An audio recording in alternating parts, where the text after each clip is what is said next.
பஞ்சாமிர்தம் கொடுக்கும் ஒரு தெய்வம் நீதானையா, ஒரு தெய்வம் நீதானையா.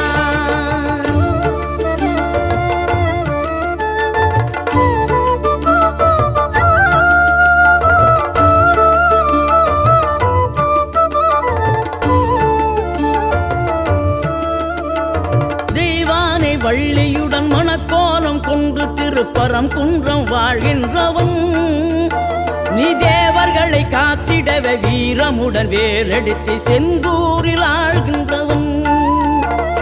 மாங்கனிக்கு கோபம் கொண்டு பார்ப்புகழும் பழனியிலே ஆண்டியன கோலம் கொண்டவன், நீ தத்துவத்தின் சாரெடுத்து சுவாமி மலை எல்லையிலே தகப்பனுக்கு பாடம் சொன்னவன்.